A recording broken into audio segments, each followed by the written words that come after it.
patient တော့အစီအစဉ်မှာတွေ့လိုက်တယ်ပေါ့နော်အဲ့ဒီခါကျတော့ဒီ travel patient ကိုတောင်းပြီးတော့စုံစမ်းနေ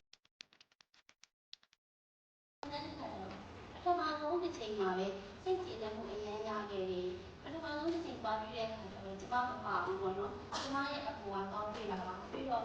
ဆရာမျိုးကြီးဟာနေပဲဆွေးနွေးခဲ့တယ်ပေါ့နော်ဆွေးနွေးခဲ့တော့အကူကနေအားတက်ပြီးတော့ပြန်လာတယ်ပြန်လာပြီးဒီမှာလေးနေဆရာနဲ့ဟိုပေါ့နော်တရားတော်နေလိုက်တွေ့ကြည့်ပါလားပေါ့နော်ဒီရဲ့စိတ်ကူးမှုတွေရောကြသွားမယ်လို့ပြောတယ်အဲ့ဒါဆရာကကတော့ဘိုင်ဘာမှာတော့ပြောဖြစ်တယ်ပေါ့နော်အဲ့တော့ဒီဆရာလေးနဲ့ချိတ်ဆက်ပြီးတဲ့အခါမှာ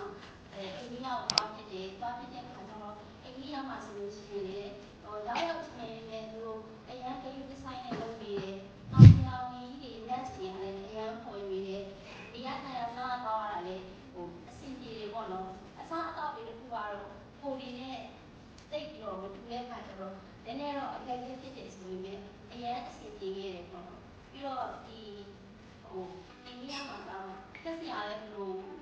စေးကဲတွင်းရတယ်ရတယ်ဆိုပြီးတော့စေးနာတော့တွင်းခဲ့တယ်တွင်းခဲ့ပြီးတဲ့အခါမှာလေဒီကအရန်အဆင်ပြေပြီးတဲ့အခါကျတော့ဒီမြန်မာနိုင်ငံကိုပြန်ရောက်လာတဲ့အခါမှာလေဆရာတို့ကပဲအခုဒီနေ့အချိန်အထိကိုဒီတောင်းတက်ပဲပေါ့နော်ကိုယ့်ရဲ့ကျန်းမာရေးကိုဒီဆိုင်ပြီးတော့စောင့်ရှောက်ပေးပါတယ်အဲဒါဆရာတို့ဒီဆရာမျိုးကြီးဟာနေပါတယ် Travel patient တင်တဲ့ပြောနေအရင်က